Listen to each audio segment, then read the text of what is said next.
अब एक दिन की बात, गर्गाचार्य जी जो यदुवंश के पुरोहित हैं, उनके घर वसुदेव जी आए और बोले महाराज आप हमारे कुल पुरोहित हो, हमारी हार्दिक इच्छा है कि आपके श्रीमुख से मेरे छोरा को नामकरण संस्कार होना चाहिए। मेरे छोरा नंद भवन में है, आप चुप ही चले जाओ, वहीं दोनों छोरन को नामकरण करे आओ। इतना ध्यान रखिए काऊ पतो ना चले। ठीक है, तो गर्गाचार्य जी आ गए गोकुल।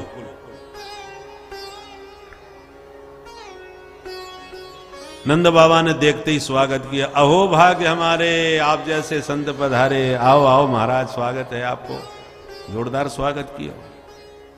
स्वागत सत्कार के बाद नंद बाबा हाथ जोड़ के बोले महाराज आपकी कृपा से मेरे घर में दो छोरा है, एक रोहिणी को है, दूसरो जसोदा को है।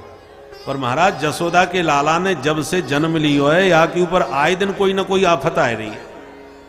पैदा भयो ना है कि भूतना उठा के ले गई, भगवान जाने अपने आप कैसे मर गई। और एक दिना तो गाड़ी अपने आप ही पलट गई या छोरा के ऊपर, कैसे पलटी पतो ही ना चलो। एक दिन तो हमारो छोरा तूफान में उड़ गयो महाराज, बाल बाल बच गयो। अब आप ही बताओ यहाँ पे कौन सी 7.5 चल रही है, या की ग्रह दशा हमें कछु ठीक ना दिख रही। तो गर्गाचार्य जी बोले देवी छोरा की ग्रह दशा तो हम सब बता देंगे, पर पहले तुम बाको नाम बताए दे, तो नाम के आधार पर हम राशि फल से बाको फलित निकाल देंगे।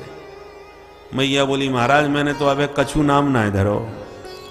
बाबा बोले जब नाम ही ना धरो तो कौन सी राशि देखें, अब हम नाम राशि तो देखनी पड़ेगी ना।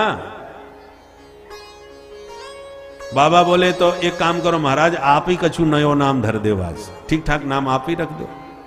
बाबा बोले नाम तो हम रख देंगे, पर हमारी शर्त है भाई, हल्ला बिल्कुल ना मचना चाहिए, शांत एकांत में नाम रखवाओगे तो हम रख देंगे।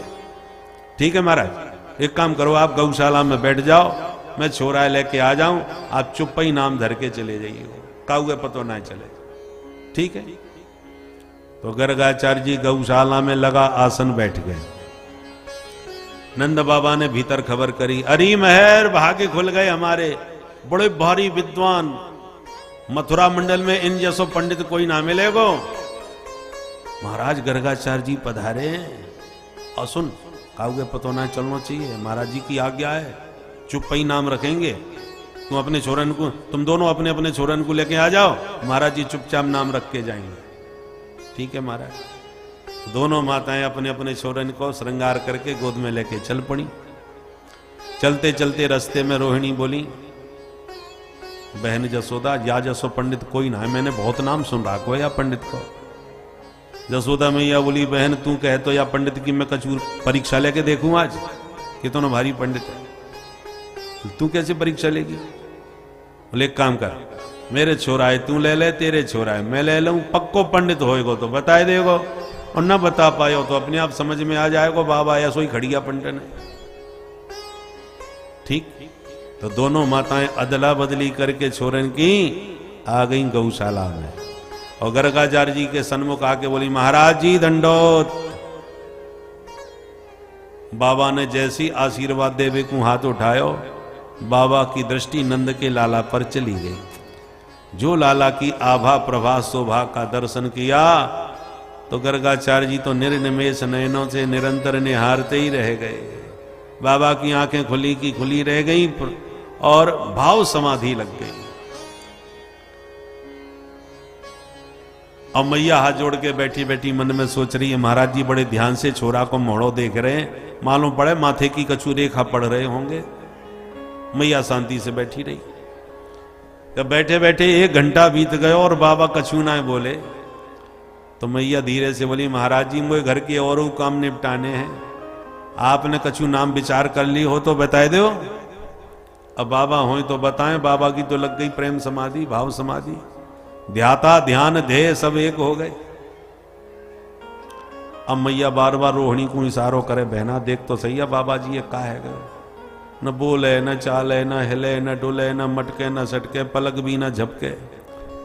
रोहिणी जी कान में बोली बहना मुझे तो ऐसो लगे या बाबा की सांसू ना चले। अब मैया घबराई, हे महाराज तो बाबा जी ये मेरो घर कलंक लगावे को मिलो जी, बैठे ठाड़े बाबा जी ये का है गयो। मैया तो हाथ पकड़ के हिलावे लगी, महाराज जी। सोई बाबा की समाधि खुल गई और संभल करके महात्मा बोले, अरे देवी हमने तेरे छोरा को नाम सोच लियो। जसोदा मैया बोली, धन्य है महाराज, ऐसे नाम सोचो जाए, मैं तो कछु और ही सोच में लग गई। आप ठीक तो हो? बोले हाँ हाँ देवी हम बिल्कुल ठीक है। तो जल्दी बता दो महाराज, मेरे छोरा को आपने कहा नाम सोचो है? और बाबा मन में सोच में लगे, आए थे नाम देवे को, पर या प्यारी सूरत को देख के हम तो अपनों ही नाम भूल गए। आलोपितम पुरन नहीं न ममई व नाम। सावधान होकर के दोनों बालकों को पुनः गर्गाचार्य जी ने ध्यान से देखा, मन में सोचा ये अदला बदली क्यों नजर आ रही है, कहीं हमारी परीक्षा तो ना है रही। तो तुरंत रोहिणी और जो जसोदा मैया बैठी थी सन्मुख, तो जसोदा की तरफ उंगली उठा के गर्गाचार्य जी बोले, सुन जसोदा। बोलो महाराज। बोले, अयम ही रोहिणी पुत्रो रमयन सुहृदो गुणै आख्याशते राम इति बलाधिक्यात् बलम विदु बलाधिक्यात् बलम विदु। मैया तेरी गोदी में ये जो छोरा है वो निश्चित रूप से रोहिणी को लाला है। अयम ही रोहिणी पुत्र।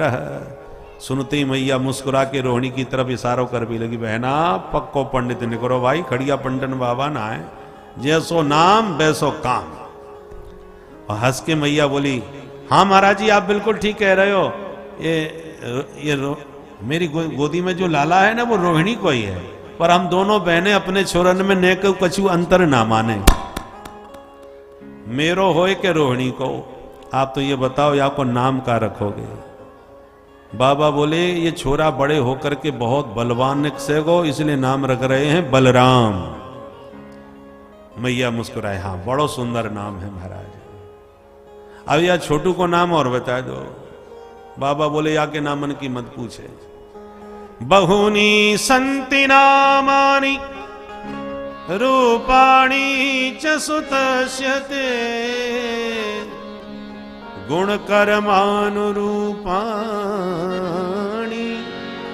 तान्यहं वेदनो जना तान्यहं वेदनो जना। इनके नाम अनेक अनूपा। बोल भक्तवत्सल भगवान की जय सिया राम, जय जय सिया राम, जय सिया राम, जय जय सिया राम, जय सिया राम, जय जय सिया राम, जय सिया राम, जय जय सिया राम, जय सिया राम, जय जय सिया राम, जय सिया राम, जय जय सिया राम, जय सिया राम, जय जय सिया राम, जय सिया राम, जय जय सिया राम, जय जय सिया राम, जय जय सिया राम, जय जय सिया राम, जय जय सिया राम, जय सिया राम, जय जय सिया राम, जय सिया राम, जय जय सिया राम, जय सिया राम, जय जय सिया राम, जय सिया राम, जय जय सिया राम, जय सिया राम, जय जय सिया राम, जय सिया राम, जय जय सिया राम, जय जय सिया राम, जय जय सिया राम। बोल भक्त वत्सल भगवान की। तो बाबा ने कही, मैया या के हजारन नाम पढ़ेंगे, गोपाल सहस्त्र नाम, विष्णु सहस्त्र नाम, सब यही के नाम है। मैया बोली, महाराज मुझे हजारन की जरूरत ना है, आप तो एक नाम जो खोसो बताए दो। बाबा बोले, तो या समय नाम रख रहे हैं श्री कृष्ण।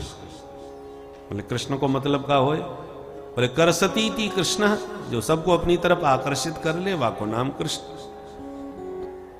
अद्भुत आकर्षण है यहाँ।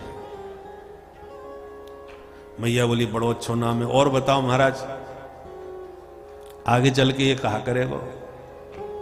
बाबा बोले या की ग्रह दशा बता रही है कि आगे चल के ये पक्को चोर बनेगा। अरे भगवान, ये आप कैसी भविष्यवाणी कर रहे हो महाराज जी? आपकी कृपा से मेरे घर काऊआत की कमी ना है, 9 लाख गैया हैं और छोरा है, आप चोर बता रहे हो। बाबा बोले हम कछु ना बता रहे, पर या की जो ग्रह दशा बता रही है वो हम समझा रहे हैं। छोटो मोटो चोर ना है, चोरन को सरदार बनेगो। जैसे हनुमान जी ज्ञानी नाम अग्रगण्यम है ना, ऐसी तेरो कान्हा भी चौराग्रगण्यम कहलाएगो। चौर जार शिखामणि, काय की चोरी करेगो? बोले ब्रजे बसंतम नवनीत चौरम गोपांगनानां च दुकूल चौरम अनेक जन्मार्जित पाप चौरम चौराग्रगण्यम पुरुषम नमामि। चोर नहीं, चौराग्रगण्य, चोरन को सरदार बनेगो। इसलिए एक नाम या को पड़ेगो हरि। हरि का मतलब होता है हरण करने वाला। हरति गोपी नाम चित्तम वित्तम नवनीतम इति हरि। हरति प्रणत जनानाम पापम इति हरि।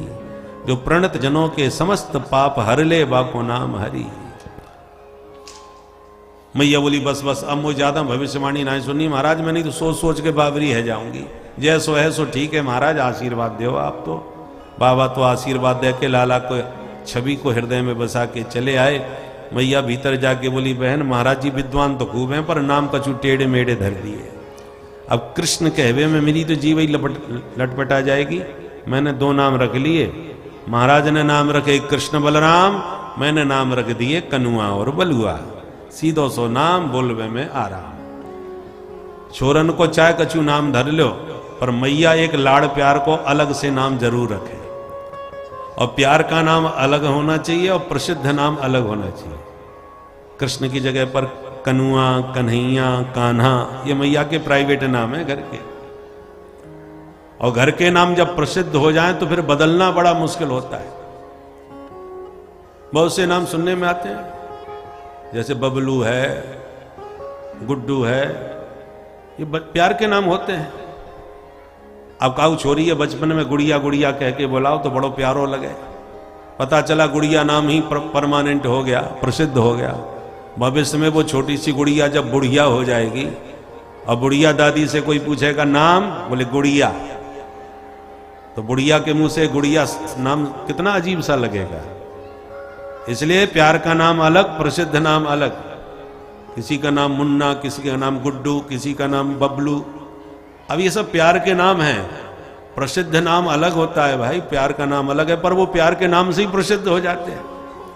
हमारा एक भतीजा है, उसको बचपन में हम नकटा नकटा कहते थे तो बड़ा अच्छा लगता था। अब वो बड़ा हो गया, नाती पोता भी हो गए अब तो उसके, और नगर पालिका पार्षद बन गया। तो जब चुनाव लड़ा तो उसका वास्तविक नाम तो था कमल किशोर पारासर, पर इस नाम को कोई जानता ही नहीं था, सब नकटा के नाम से ही उसको जानते थे। तो कमल किशोर पारासर उर्फ नकटा, ये लिखना पड़ा चुनाव में, नहीं तो नकटा नहीं लिखते तो कोई पहचान ही नहीं पाता कि कौन है। अब बताओ, बचपन में तो अच्छा लगा, पर बड़े को अब कोई नकटा कहे तो कितना विचित्र लगता है। इसलिए प्रसिद्ध नाम अलग और प्यार का नाम अलग होना चाहिए। अब दोनों भैया घुटनों केवल चलना प्रारंभ कर दिए नंद प्रांगण में। कालेन ब्रजताल्पेन गोकुले राम केशवम्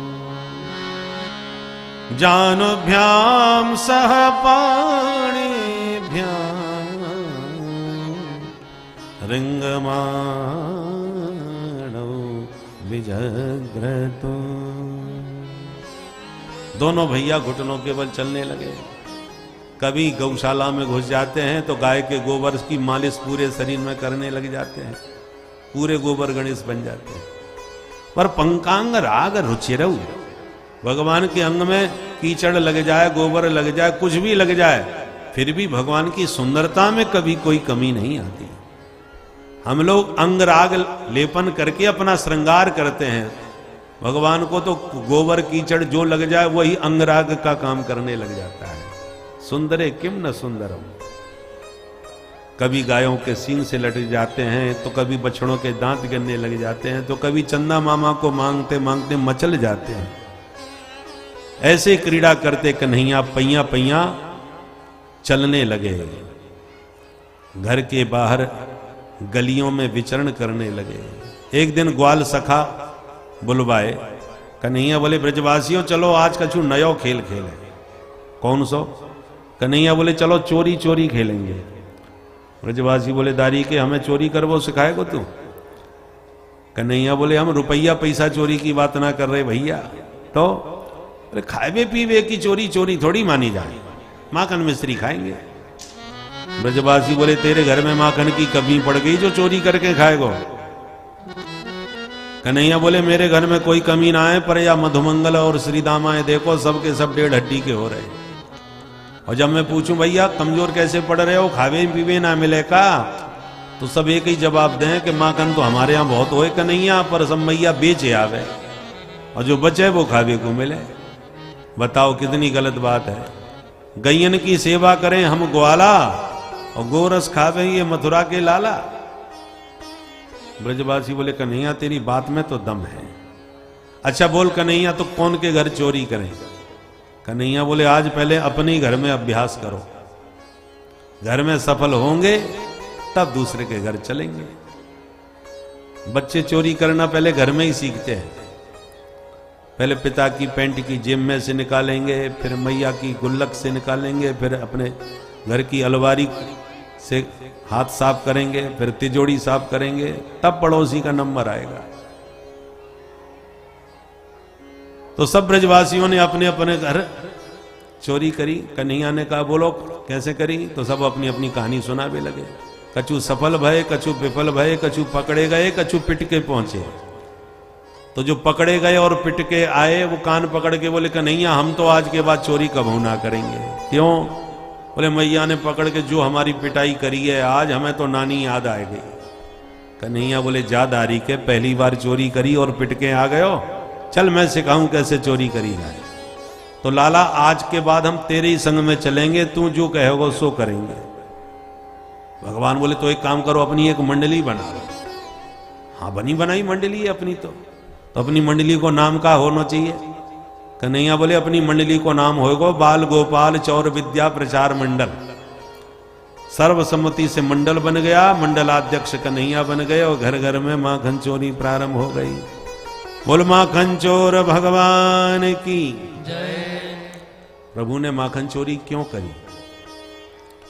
पहला कारण यह था कि ब्रज का बहुत सारा गोरस इनकम टैक्स के नाम पर कंस के यहां भेजना पड़ता था, और वो गोरस कंस के पहलवान चाणूर मुष्टिक सल तोसल कूट खा खा करके शक्तिशाली बन रहे थे। तो भगवान को लगा कि ब्रज के माखन से असुरों की शक्ति बढ़ रही है, इसको कैसे रोका जाए। तो भगवान ने अपनी एक मंडली बनाई और ब्रजवासियों को घर घर ले जाकर के माखन खिलाना चालू किया कि जब माखन बचेगा ही नहीं तो कर देंगे कहां से। इसलिए भगवान को यह माखन चोरी लीला के माध्यम से माखन को ठिकाने लगाना पड़ा कि न बासा बचे न कुत्ते खाएं। दूसरा कारण, ब्रज की प्रत्येक गोपी हृदय से चाहती थी कि कभी किसी दिन कन्हैया हमारे घर आवें और हमारे हाथ का भी माखन खावें, हमारे आंगन को पावन बनावें। भगवान उनके भावों को समझते थे, अंतरात्म दृक् हैं, इसलिए भगवान उनके घर घर जाके माखन खा के उनका मनोरथ पूर्ण करते थे।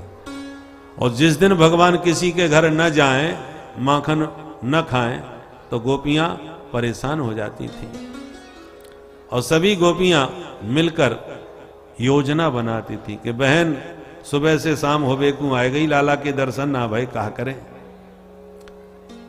तो कहती थी एक काम करो, जसोदा से शिकायत करे वे चले, उल्हानो दे आएंगी और वहीं नंदलाल के दर्शन करे आएंगी। ठीक है बहन। तो सब इकट्ठी होकर के आती है, नंद द्वार पर आवाज लगाती है, ए जसोदा बहन तनिक बाहर आओ। भैया बाहर आके बोली, हे भगवान ये सब की सब इकट्ठी कैसे आ गई, मैंने बिलगुआ तो भेजो ना है। गोपियां कहती हैं तेरे छोरा के गीत गावे ना आई, आज तेरे कन्हैया की करामात सुनावे आई हैं। हम सब गोपियन की नाक में दम कर रखी है तेरे लाला ने। भैया बोली, बहना ऐसो कहा कर दियो। गोपियां बोली, सुन जसोदा हम कोई चुगलखोर है ना जो काऊ की पीठ बाजी चुगली करें, जैसी बात है वो खरी खरी मुंह पे कहवे वारी हैं। निकाल अपने छोरा है बाहर, बाकी करतूत बाकी मुंह पे ही सुनाएंगी, पीठ बाजी काय को बोले। सो मैया आवाज लगा बे, ओ बेटा कनुआ। सोई भाग के भीतर से आगे, हाँ मैया। माताएं ये सेल्फी बाद में ले लेना, प्रेम से कथा सुनो, सेल्फी लोगे तो दूसरे का भी ध्यान भंग होता है। बोलो बंसी वारे की जय। तो ध्यान दें, हमारा भी ध्यान भंग हो जाता है। बोलो भक्तवत्सल भगवान की जय। तो क्या कह रहे थे हम, सेल्फी ने हमारा भी दिमाग सेल्फ कर दिया। तो ध्यान दें, सब गोपियां शिकायत कर रही हैं। हाँ, क्या शिकायत कर रही हैं, एक एक करके एक शिकायत पूरी होती है तब तक दूसरी कोई गढ़ लेती है और आपस में कहती हैं जितनी देर शिकायत करेंगी उतनी देर तक दर्शन मिलेंगे। इसलिए सब योजना बनाती हैं खड़ी खड़ी।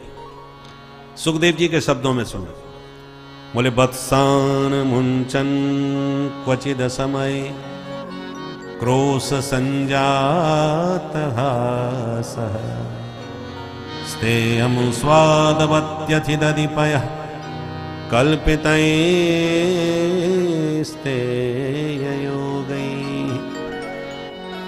मर्कान् भोक्षन् विभजति सचेत् नाति भाण्डं भिनत्ति द्रव्यालाभे सगृह कुपितो यात्यपक्रोश्यतो काम। पहली शिकायत, बत्सान मुंचन, मैया तेरो छोरा आवे बछड़ा खोल के भग जाए। मैया बोली तो निश्चित रूप से तू गैया दोवे जा रही होगी तो कन्हैया ने बछड़ा खोल दिए। अरे ना मैया, क्वचित असमय, जब गैया दोबे को कोई समय ना होए बेवक्त खोल करके भाग गई है। मैया बोली तो एक काम कर, एक दिन पकड़ के तू डांट दे, अच्छी तरह फटकार दी जो दोबारा जाके हिम्मत ना पड़ेगी। दूसरी गोपी बोली खूब डांट के देख लियो। फिर बोले मैया जब हम या को डांट भी लग जाए तो ये देख के हमें मुस्कुरा भी लग जाए। अब भगवान जाने या कि मुस्कान में कहा जादू है कि डांटते डांटते हमें ही हंसी आ जाए, सारी गुस्सा ठंडी पड़ जाए। क्रोश संजात हासः, मैया बोली तो एक काम कर, मेरो लाला जैसी तेरे घर पहुंचे ये जो मांगे सो दे, जो खावे सो खवा, और बातें दुगनो हिसाब करके तू मुते ले जा, न लड़ाई न झगड़ा। एक गोपी बोली बहन तू कैसी बात करे, तेरो छोरा खाए लेगा तो हम तो उसे हिसाब मांगे भी आएंगी, चाहे जितनो खाए ले हमारो ही लाला है। मैया बोली तो शिकायत काय क्यों कर रही है फिर? बोले मैया शिकायत यह बात की है कि एक दिन मैंने परोस के थाली में माखन मिश्री सब आके सामने धर दियो और मैं हाथ जोड़ के बोली कन्हैया तू प्रेम से बैठ के खा ले, जो कमी पड़ेगी और दूंगी। तो एकदम आंख उठा के बोलो ए गोपी तेने कमोई भिकमंगा समझ रहा को है, मैं कोई भिखारी हूं जो 100 माखन मुंह को भीख में दे रही है। मेरे बाबा के यहाँ 9 लाख गैया है, तू आकर के सब परिवार खा लियो। मैं बोली जब इतने बड़े बाप को बेटा है तो फिर चोरी काय क्यों करे? तो तुरंत हंस के कहता है चोरी के माल में स्वाद ही कछु और हो। अब बता, चोरी करके या को खावे में स्वाद मिले और वैसे बड़े बाप को बेटा बने? मैया बोली तो अपने माट मटका छीके पे लटकाए दे, नेक सो छोरा हाथी ना पहुंचेगो या को। तुरंत एक गोपी आगे बढ़ के बोली, बहन ये जितनो छोटो उतनो खोटो, या के पेट में दाढ़ी है। मैया यहाँ ने पूरी मंडली बना राखी है, जब घर में आवे और छीके पर मटका दिखाई पड़े तो तगड़े से छोरा को घोड़ा बना ले, बाकी ऊपर दूसरो खड़ा हो जाए, बाकी ऊपर तीसरो, सबके ऊपर ही अध्यक्ष महोदय। सुई मटकी आया के हाथ लग जाए, चाहे जितने ऊपर लटकाए दो। एक गोपी बोली, मैया तू बस मेरी और सुन ले, बहन तू भी सुना दे। बोले मैया मैंने तो एक दिन माट मटका आंगन में नीचे रख दिए कि चाहे जितनो खाओ, भगवान ने बहुत दियो है, कितनो खाएगो। मैं छुप के बैठ गई, देखें ये आज कहा करेगो। मैया ये पूरी मंडली लेके मेरे घर घुसायो, याने माखन खायो, ग्वालन को खवायो। जब सबको पेट भर गयो तो याने अपने मोड़े ते ऐसी आवाज निकाली कि 50 बंदर मेरे घर पे टूट पड़े और मरकान भोक्षण बंदरन को खवावे लग गयो। मुंह को गुस्सा तो बहुत तेरी आई, पर मैंने सोची चलो ये भी प्राणी है, बेचारे खाए लें दो। हद तो तब है गई जब बंदरन के भी पेट झिक गए और गले के थैला भी उनके सब लटक गए, नेकू जगह पेट में ना बची तो अंत में बंदर भी छोड़ के चले गए, पेट भर गयो तो भाग गए। और मेरो माखन को मटका फिर भी बच गयो, खत्म ना भयो, इतनो माखन है मेरे घर में। अब जो माखन बच गयो, यान कन्हैया ने कहा कि यो बा बचे भाई माखन को मटका उठायो और सूंघते सूंघते नाक भौं सकोड़ के बोलो राम राम, कितनो सड़ो सड़ायो माखन धर राखवे, बंदरू ना खा रहे। भलो आदमी खाए के बीमार ना पड़ जाएगो, ऐसे सड़े माखन को घर में धरवे की क्या जरूरत है। यो कह के बड़ा मटका फोड़ फाड़ के भाग गया। अब बता जसोदा, मरकान भोक्षण विभजति सचेत नाति भांडम भिनत्ति। स्वयं खावे, ग्वालन को खवावे, बंदरन को लुटावे, बाद में मटका सड़ो के माखन को बताए करके मटका फोड़ के भग जावे। कहां तक हम सहन करें। ये स्वयं तो महाचोर है ही है, यानी बंदर भी अपने जैसे पक्के चोर बनाए दिए, आंखन में से चश्मा तक निकाल के ले जाए या ब्रज के बंदर। मैया सुन सुन के मन में तो हंसे, ऊपर से कन्हैया को आंख दिखावे, और जैसी मैया आंख दिखावे तो कन्हैया डर करके सहम जाए और एकदम भयभीत से होकर के नीचे मुंह लटका लेते हैं। और मैया जब गोपियन को ध्यान से बातें सुनने लग जाएं तो मैया की ओट में से कन्हैया गोपियों को इशारा करने लगते हैं, कर लो शिकायत, तुम सबन की खबर ना लई तो मेरो नाम नंद को लाला ना है। और जब गोपियां कहती हैं देख जसोदा, और मैया देखने लगे तो फिर मुंह लटका ले। इत्थम स्त्री भी सभय नयना। इस प्रकार से लाला की इस मधुर छवि को निहारने के लिए गोपियां घंटों घंटों तक शिकायत करती रहती हैं और अंत में मैया लाला का पक्ष लेती हैं। सुनो बहनाओ, मैंने तुम सबन की बहुत सुन लई, अब मेरो लाला यदि चोर है तो काउदना या की चोरी पकड़ के बता दो, मैं मान जाऊंगी, नहीं तो फालतू में मेरे चोराए बदनाम मत करो। भगवान ने मेरे घर में सब कछू दी है, का कमी है जो तेरे घर को माखन खावे जाएगा मेरो कन्हैया। गोपियां कहती हैं अच्छा चोरी और सीना चोरी, छोराए समझावे की जगह हमें ही आंख दिखावे लग गई जसोदा, तेने अपने छोराए बहुत बिगाड़ लियो। काउदना पछताएगी, जब नेक्सी उम्र में जाके ये हाल है तो बड़े होके तो भगवान जाने ये कहा करेगो। और सभी गोपियां हृदय में हर्षित होती हैं, ऊपर से आंख दिखा दिखा करके मैया से शिकायत करती हैं। और क्या शिकायत करती हैं, आइए आप भी मेरे साथ गाइए। अरे मनमोहन बिगड़ गए बारे ते, मनमोहन बिगड़ गए बारे ते, मनमोहन बिगड़ गए बारे ते, मनमोहन बिगड़ गए बारे ते, मनमोहन बिगड़ गए बारे ते।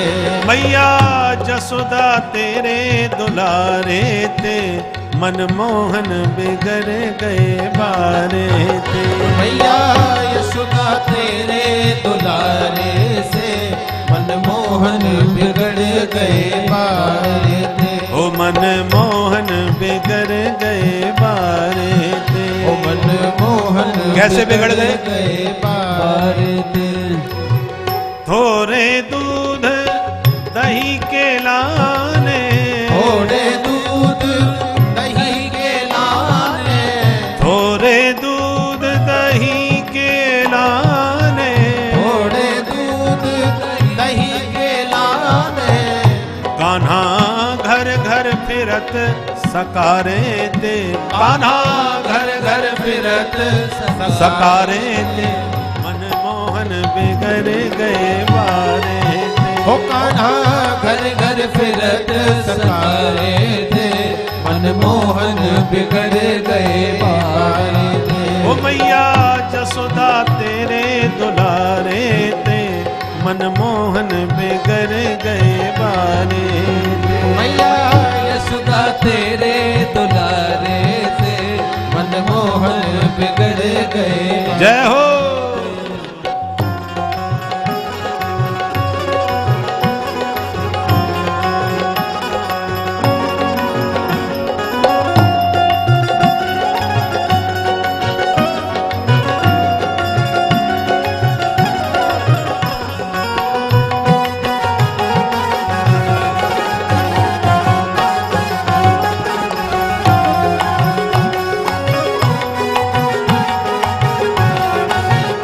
और सुन मैया, मैं दधी बेचन जात वृंदावन, मैं नदी बेचन जात वृंदावन, मैं दधी बेचन जात वृंदावन, मैं नदी बेचन जात वृंदावन। कान्हा रोकत गैल अगाड़े ते, कान्हा रोकत गैल अगाड़े से, मनमोहन बिगड़ गए बारे ते। हो कान्हा रोकत गैल अगाड़े से, मनमोहन बिगड़ गए बारे से, मनमोहन बिगड़ गए बारे से, मनमोहन बिगड़ गए बारे से। ओ मनमोहन बिगड़ गए बारे दे, मनमोहन बिगड़ गए बारे दे। जय हो। जय हो।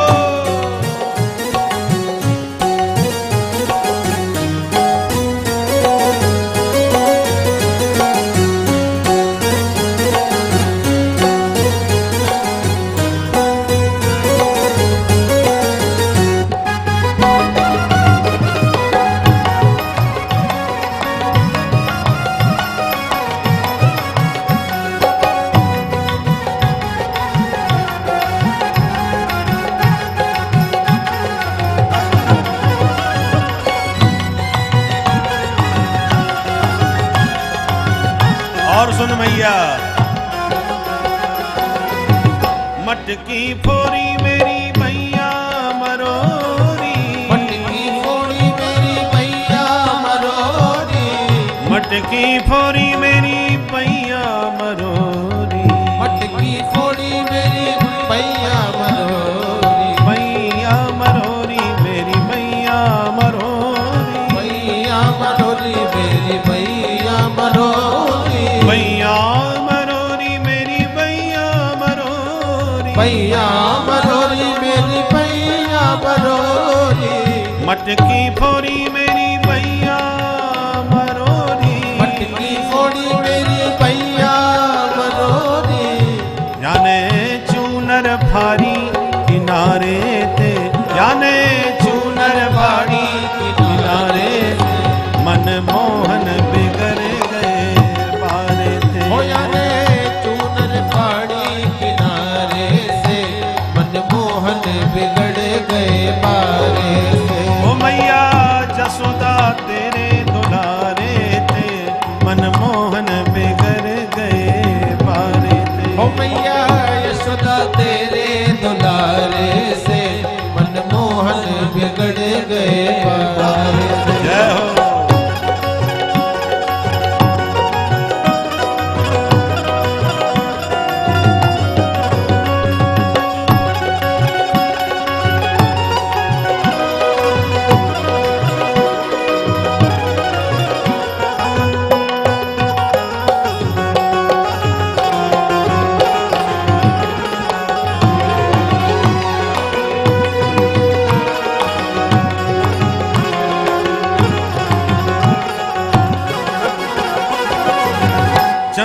सखी भज बाल कृष्ण छवि, चंद्र सखी भज बाल कृष्ण छवि, चंद्र सखी भज बाल कृष्ण छवि, चंद्र सखी भज बाल कृष्ण छवि। मैया अब का होत सुधारे दे, मैया अब का होत सारे से, मन मोहन बिगड़ गए बारे दे। हो मैया अब का होत सुधारे से, मनमोहन बिगड़ गए बारे से। मन मोहन बिगड़ गए बारे दे, मन मोहन बिगड़ गए बारे दे। मन मोहन बिगड़ गए बारे से, मनमोहन बिगड़ गए बारे से। मैया यशोदा तेरे दुलारे थे, मन मोहन बिगड़ गए बारे दे। मैया यशोदा तेरे दुलारे से, मनमोहन बिगड़ गए बारे से। ये तो घर घर फिरत सकारे थे, ये तो घर घर फिरत सकारे से, मेरी रोकत गैल अगाड़े थे, पहाड़ी किनारे से, मेरी चूनर फारी किनारे थे। मेरी चूनर फारी किनारे से। मैया अब का होत सुधारे दे, ओ मैया अब का होत सुधारे से, मन मोहन बिगड़ गए बारे। बोल माखन चोर भगवान की। जय। तो ब्रज गोपियों का मनोरथ पूर्ण करने के लिए ही माधव ने यह मधुर माखन चोरी लीला करी। भगवान के माखन की कोई कमी नहीं थी। अब एक दिन प्रभु ने सोचा माखन चकाचक बहुत खा लिया, थोड़ा ब्रज की रज का भी तो स्वाद चखना चाहिए। तो एक दिन खेलते खेलते कन्हैया ब्रह्मांड घाट चले गए और सब ग्वालों से आंख बचाकर एकांत में मिट्टी का डेला मुंह में धर के गटक गए। दाऊ दादा ने पकड़ लिए, कन्हैया तेरे मुंह में का है? कन्हैया बोले अच्छा मोते झूठ बोले को। तो पकड़ के मैया के पास ले आए। मैया बोल बेटा, तेरे लाला ने मैया तेरे कान्हा ने माटी खाई, जसोदा सुन माई। सुनते ही मैया घबराई, हे भगवान कल तक छोरा के माखन खावे की शिकायत मिलो करती, तो माखन तो खावे की चीज है, खा लियो। मैं कछू ना बोली, कछू ना बोली तो आज शिकायत आ रही है याने मिट्टी खाए ली। अब आज भी ना बोलूंगी कछू तो कल शिकायत आएगी याने भांग खाए ली, फिर शिकायत आएगी याने पुड़िया खाए ली। भाई छोरा दिनों दिन ऐसे तो बहुत बिगड़ जाएगा मेरो। मैया ने लाठी उठाई, जोड़ की डांट लगाई। कस्मान मृद मदान्तात्मन भवान भक्षित बांगः, बदन्ति तावका येते कुमारास्ते ग्रजोप्ययम्। ए चटोरे, सच बोल तूने मिट्टी खाई? अब कन्हैया घबराए, मेरे मुंह में माटी, मैया के हाथ में सांटी। तुरंत हाथ जोड़ के बोले, ना हम भक्षित बानम्ब सर्वे मिथ्या विशंसन। मैया नेक भी मैंने मिट्टी ना खाई, ये सब के सब वाला नंबर 1 के महा झूठा। मैया बोली अच्छो तो सत्यवादी हरिश्चंद्र तू अकेलो पैदा भयो है या ब्रज में? कल गोपियां झूठी आज ग्वाला झूठे। कन्हैया बोले मैया तू अपने लाला पे विश्वास ना करे तो यदि सत्य गिरस्तरी समक्षम पश्य में मुखम, तेरे सामने ही बैठो, मेरा मुंह खोल के देख ले। मैया बोली ये बात तूने कछु ठीक कही, चल दिखा तो अपनो मोड़ो।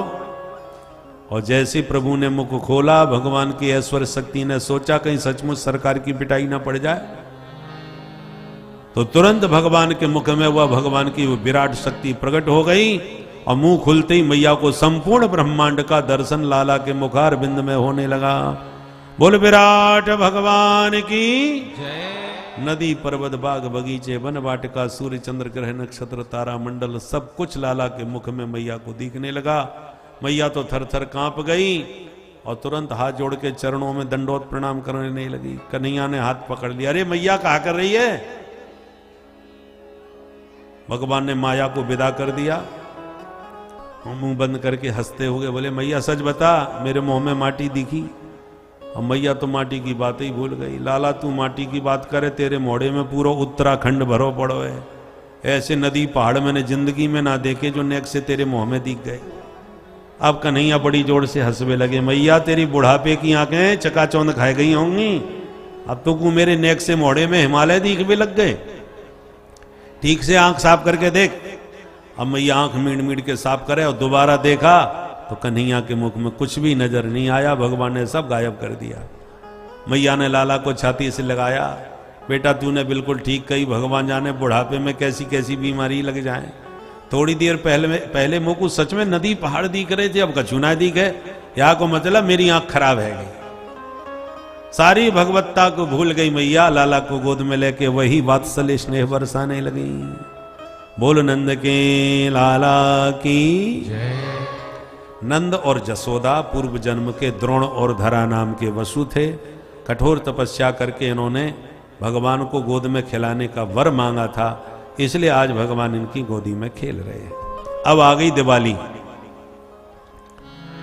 एकदा गृहदासीसु यशोदानंद गेहिनी कर्मांतर नियुक्तासु निर्ममंथ स्वयं दधि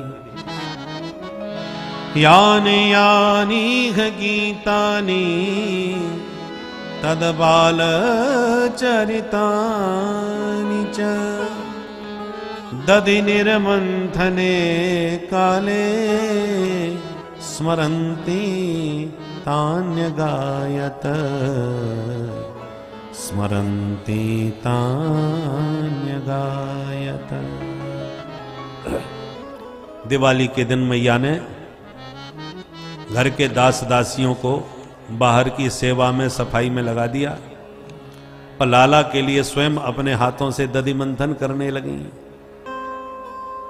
तन से दधि मंथन, मन से लाला का स्मरण, वाणी से लाला के लिए मधुर गीत गुनगुनाती जा रही है।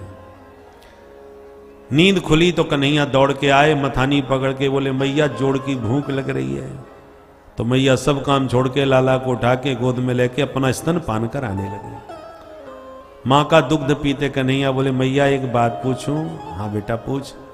बोले ये बता तुमको दूध प्यारो लगे कि पूत?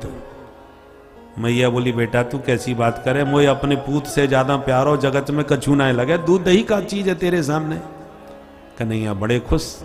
और इतने में मैया को याद आई, अरे भगवान चूल्हे पे दूध चढ़ा के चली आई, छोरा की बातन में उतार वो ही भूल गई।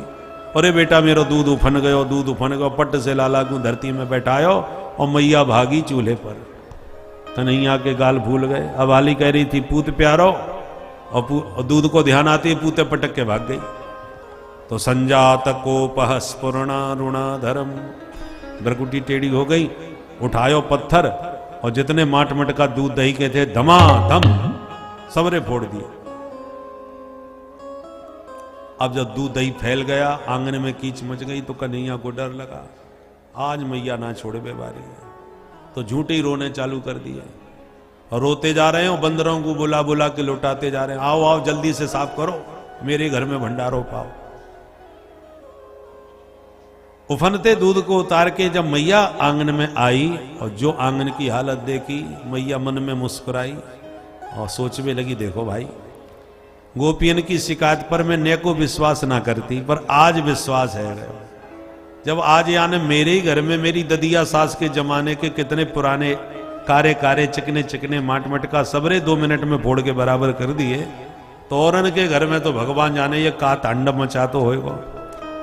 यदि मैंने छोरा को दंड ना दियो तो सच में ये बहुत उद्दंड है जाएगा, बहुत बिगड़ जाएगा। उठायो डंडा, लाठी लेके मैया जैसी पकड़वे को कन्हैया के पास आई, देखते ही मैया को कन्हैया ने दौड़ लगाई। आगे कन्हैया पीछे मैया। सुखदेव जी कहते हैं कर ले दर्शन। न चांतर न बहिर्यस्य न पूर्वम न पिछा परम। जिस परमात्मा का और छोर बड़े बड़े सिद्ध संतों को पकड़ में नहीं आता, मैया उस परमपिता परमात्मा को लाठी का डर दिखा के पकड़ने जा रही है, पर प्रभु पकड़ में नहीं आए, भाग गए। तो मैया भागते भागते थक गई, लाठी टेक के बैठ गई और बोली, देख कन्हैया जल्दी आ जानी, बहुत मारूंगी आज। कन्हैया बोले, मैया तू मारेगी इसीलिए भाग रहे। ना बेटा तू प्यार से मेरे पास आ जा, तो मैं काय को मारूंगी। तो मैया तू पकड़ के करेगी का? मैया बोली, लाला तेरी पूजा करूंगी। बोले, आज कौन सा पर्व है? मैया बोली, तू आ तो सही, फिर बताऊंगी विधि विधान से तेरी पूजा करूंगी। अच्छा मैया जब पूजा करेगी तो लाठी काय को ले रखी है? मैया बोली, बेटा बुढ़ापे में लाठी सबन को लेनी पड़े। वृद्धो याति गृहीत्वा दंडम तदपि न मुंचत्यासा पिंडम। अब मेरो बुढ़ापो है, लाठी लेके तो चलना ही पड़ेगा। और मेरे बुढ़ापे की लाठी तो लाला तू है। ये लाठी मैंने ये फेंक दी, ले त्यक्त्वा यष्टिम। जब दूर लाठी फेंक दी तो कन्हैया पास में आए गए, और जैसे ही निकट आए मैया ने गप से हाथ पकड़ लिया। बेटा तू तो घर चल, आज तो तेरी ऐसी पूजा करूंगी कि छठी को दूध याद आ जाए। अब कन्हैया ने आंखें मीड़ मीड़ के रोनो चालू कर दियो। मैया तू महा झूठी है, पूजा के नाम पर पीटेगी। मैया बोली, बेटा जैसो देवता होए बाकी वैसी ही पूजा करनी चाहिए। तेरी पूजा तो आज लाठी से ही होनी चाहिए। बुढ़ापे में मुंह को भगाए दौड़ा करके मेरी हालत खराब कर दी। अब कन्हैया जब जोड़ जोड़ से रोन लगे तो मैया को दया आ गई। छोरा है, ज्यादा मारबो पीटबो ठीक ना हो, छोरा बेशरम है जाए, पर दंड बिल्कुल ना दो तो वो दंड भी है जाए। तो हाथ पकड़ के मैया भीतर लाई और ऊखल से रस्सी में बांधने लगी। पर जैसी रस्सी बांधे 2 अंगुल रस्सी कम पड़ जाए। मैया दूसरी रस्सी जोड़ के फिर बांधे तो फिर 2 अंगुल कम। तदपि द्व्यंगुलम न्यूनम यद यदा दत्त बंधनम। रस्सी पर रस्सी जुड़ी पर 2 ही अंगुल रस्सी कम पड़ी। ये 2 अंगुल क्या है? तप प्रभावा दैव प्रसादा। 1 अंगुल जीव की तपस्या और पुरुषार्थ। और पुरुषार्थ आपका जब प्रबल होगा तो 1 अंगुल भगवान भी कृपा करके तुम्हारी ओर अपनी कृपा बरसात करेंगे। भगवान कृपा बरसाएं और आप कर्म करें। कर्म और कृपा, ये 2 अंगुल की कमी है। बहुत से लोग कृपा के ऊपर इतने निर्भर हो जाते हैं कि कुछ भी कर्म करना नहीं चाहते। कुछ लोग इतने कर्मयोगी बन जाते हैं कि कृपा को ही कुछ नहीं समझते। दोनों अपूर्ण हैं, अधूरे हैं। कृपा भी जरूरी है और कर्म भी जरूरी है। भगवान की कृपा से भोजन की थाली सामने आ गई। अब जब तक आप हाथ नहीं उठाओगे, ग्रास नहीं तोड़ोगे, मुंह में नहीं डालोगे तो भगवान थोड़ी खिलाने आएंगे भाई। कर्म तो तुम्हें कुछ करना ही पड़ेगा ना। बिना कर्म किए ईश्वर कैसे फल देगा? इसलिए कर्मयोगी बनो, ईमानदारी से कर्म करो। भगवान भले ही अर्जुन से कहते हैं कि इन सबको मैंने मार दिया, तुझे सिर्फ निमित्त बना रहा हूं, इसलिए युद्ध कर। लड़ना तुम्ही को पड़ेगा, मारूंगा मैं। ऐसे सुग्रीव से राम जी कह रहे हैं, सुग्रीव युद्ध करो बाली से, तुम्हारा भाई है, मारूंगा मैं, लड़ना पड़ेगा तुम्हें। सुन सुग्रीव मारी हो बाली एक ही बाण। तो बाली को भी भगवान राम जी ने मारा पर लड़े सुग्रीव। कन्हैया ने ही सारी कौरव सेना को मारा पर लड़े अर्जुन। उसी प्रकार हम आपको अपना युद्ध स्वयं करना पड़ेगा। भगवान हमारे साथ कृपा पूर्वक निश्चित रूप से खड़े होंगे, पर भगवान तभी खड़े होंगे जब हम कर्म करेंगे। नायमात्मा बलहीन न लभ्यः। जो कर्तव्य विमुख हो जाते हैं उनके साथ भगवान भी खड़े नहीं होते। भगवान तभी सारथी बन के रथ हाँकेंगे जब आप लड़ने के लिए युद्ध में धनुष उठा के खड़े होंगे। यत्र योगेश्वरः कृष्णः यत्र पार्थो धनुर्धरः। पार्थ जब धनु को धारण करता है तो भगवान भी उनके सारथी बन करके उनका रथ हाँकने के लिए तैयार हो जाते हैं। और जब दोनों भगवान की कृपा और जीव का पुरुषार्थ दोनों तैयार हो गए तो तत्र श्री विजयोर भूतिर ध्रुवा नीतिर मतिर मम, उसी स्थान पर विजय विभूति सब वर्ण करती है।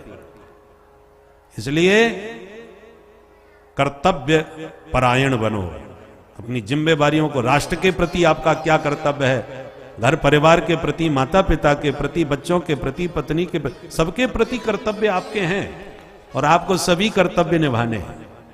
और हम लोग घर परिवार के कर्तव्य तो बहुत अच्छी तरह निभाते हैं, पर राष्ट्र के प्रति क्या कर्तव्य है इसको बिल्कुल भूल जाते हैं। राष्ट्रीय स्तर पर हमारा चिंतन सर्वथा लुप्त प्राय हो गया है।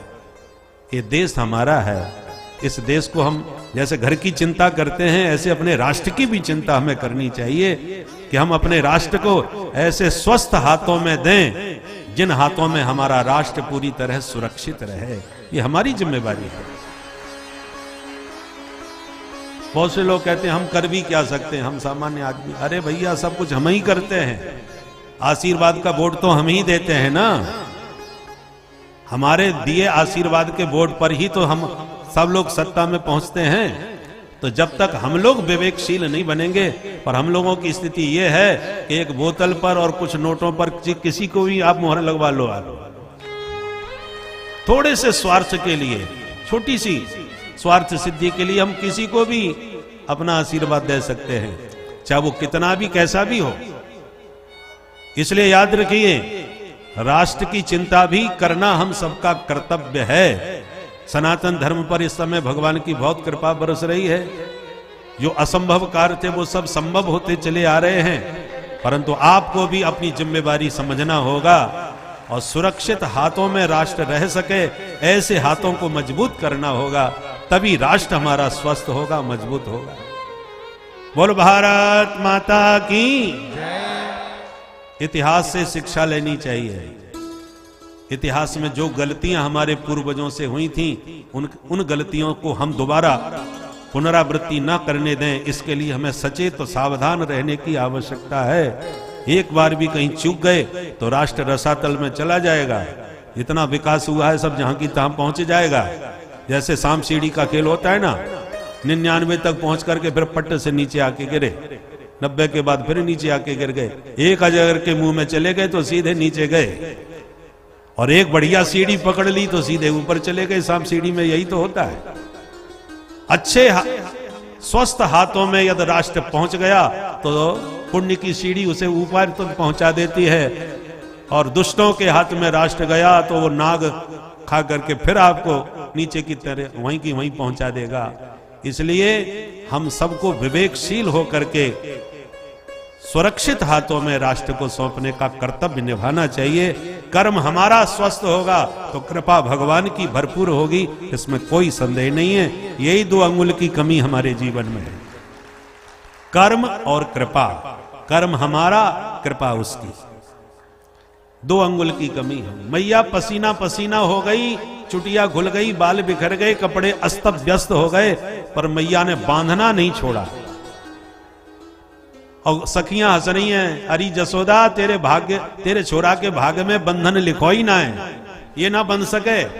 मैया बोली चाहे कछू है जाए, आज मैं बांध के ही छोड़ूंगी आपको। तो स्वमा तो स्विन्न गात्राया व्यस्त्रस्त्र कवरस्त्रज दृष्ट्वा परिश्रमम कृष्ण कृपयासी स्वबंधने।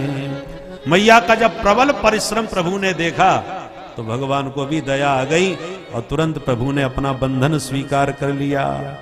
तो मैया का पुरुषार्थ पराकाष्ठा पर पहुंचा तो ठाकुर जी की कृपा प्रकट हो गई, 2 अंगुल की कमी पूरी हो गई और मैया लाला को बांधने में सफल हो गई।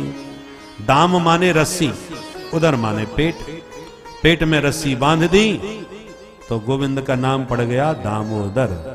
बोलो दामोदर भगवान की। अब बंधे बंधे रो रहे, मैया मुख मुक्त कर रहे।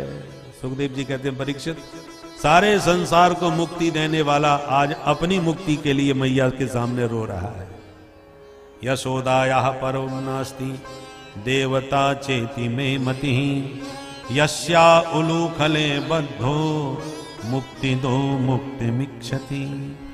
हमें यशोदा से बड़ा और कोई दूसरा देवता आज नजर नहीं आता कि सारी संसार को मुक्ति देने वाला मुकुंद आज स्वयं मैया के सामने मुक्ति मांग रहा है। मुक्ति दो मुक्ति मिक्षति, मुक्ति दाता मुक्ति की इच्छा यशोदा मैया के सामने प्रकट कर रहा है। मैया ने मुक्ति ना दी, बांध के चली गई भीतर। कन्हैया रोते रहे। बाद में ऊखल घसीट करके आंगन में बढ़े। बीच आंगन में 2 अर्जुन के वृक्ष खड़े, कन्हैया बीच में से निकल पड़े। ऊखल जैसी वृक्षों से अड़ा, कन्हैया ने एक झटका मारा कि धड़ाम दी से दोनों वृक्ष गिर पड़े। 2 दिव्य महापुरुष प्रकट होकर भगवान की स्तुति करने लगे। कौन थे? ये दोनों ही कुबेर के पुत्र थे। नलकुबर मणिग्रीव इनका नाम था। अहंकार में भरे हुए थे क्योंकि वित्त मंत्री के बेटा थे। कुबेर कौन है? देवताओं के वित्त मंत्री हैं, उनके बेटा थे। धनवान को अभिमान नहीं होता जितना धनवान के बच्चों को होता है। जितना मांगा बाप ने उतना रुपया दिया तो माथा हमेशा गर्म रहता है उनका, वो किसी को कुछ समझते ही नहीं। तो धनाध्यक्ष कुबेर के पुत्र थे, इसलिए हमेशा नशे में ही रहते थे। एक दिन नग्न होकर सरोवर में नहाने लगे। नारद जी अचानक वहां से निकल पड़े तो नारद जी के सामने नग्न ही खड़े होकर के बोले, महाराज जी दंडोत। कोई बाबा की भरकुटी टेढ़ी हो गई, मूर्ख कहीं के नालायक, लज्जा नहीं आती, निर्लज्ज हमारे सामने नग्न खड़े हो। शाप देता हूं वृक्ष बन के जिंदगी भर ऐसे ही खड़े रहो। सारी गर्मी निकल गई, सारा नशा उतर गया, चरणों में गिर के रोने लगे, बाबा भूल हो गई। तो बाबा ने फिर कृपा करके आशीर्वाद दिया, जाओ भगवान तुम्हारा उद्धार करेंगे। सो आज भगवान ने इन दोनों का उद्धार कर दिया। दोनों ने भगवान की स्तुति गाई। वाणी गुणानुकथने श्रवणौ कथाया हस्तौ च कर्म सुमनस्तव पादयोर्नः स्मृत्यां शिरस्तव निवास जगत् प्रणामे दृष्टि सतां दर्शने स्तु भवत्तनूना। हे प्रभु, हमारी वाणी सदा आपके गुण गाती रहे, कान कथामृत पान करते रहे, हाथों से सेवा होती रहे और सिर आपके चरणों में झुका रहे, मन से आपका सुमिरन होता रहे और आंखों से आपकी सुंदर बांकी झांकी निहारते रहे। ऐसा आशीर्वाद दें। स्तुति करके चले गए। वृक्षों के गिरने की भयंकर आवाज नंद बाबा ने सुनी तो भाग करके आए और लाला को बंधन से मुक्त कर दिया। पर इस दुर्घटना से नंद बाबा बहुत चिंता में पड़ गए। आपातकालीन मीटिंग बुलवाई, गणमान्य गोप सब आए। कहो बाबा कैसे याद किया? बाबा बोले आज हमने फैसला कर लिया कि अब गोकुल में ना रहना। तो कहां जाओगे और क्यों नहीं रहना? नंद बाबा बोले अब तक तो असुर आते उत्पात मचाते, आज तो मेरे बाप दादा के जमाने के पुराने वृक्ष ही टूट के छोरा के ऊपर गिर पड़े। क्या को मतलब ये जगह ठीक ना है, चलो कहीं और चले। इसलिए तुम्हें बुलाया हुआ है कि बताओ कोई बढ़िया जगह। उपनंद बोले भैया एक स्थान हमारी दृष्टि में है। कौन सा? बोले वनम वृंदावनम नाम पशव्यम नवकाननम गोप गोपी गवाम सेव्यम पुण्याद्रि तृणवीरुधम। बाबा अपने ब्रज में कई वन हैं, वृंदावन, निधि वन, बेल वन, काम वन, ताल वन, मधुवन, भांडीर वन, और सबसे प्यारो वन एक ही लगे, बाप को नाम है वृंदावन। बोल वृंदावन बिहारी लाल की जय। जो वृंदावन का नाम सुना सब ब्रजवासी झूम उठे, अरे नाच उठे, अरे हमें वृंदावन बहुत पसंद है, बहुत पसंद है, चलो चलते हैं वृंदावन। फिर क्या था, सब दौड़ पड़े वृंदावन की ओर। बैलगाड़ियों में घर का सामान भर दिया और गाड़ी हाँक दी गोकुल से वृंदावन की ओर। हम भी चलते हैं वृंदावन मन से, तन से यहीं रहो और मन से वृंदावन चलो 2 मिनट के लिए। और वैसे वृंदावन धाम में होली का अवसर बड़ा दिव्य होता है। जगत होरी ब्रज होरा, दुनिया में होली खिलती है पर ब्रज में होरा खिलता है, लठ मार होरी, बहुत प्रसिद्ध है।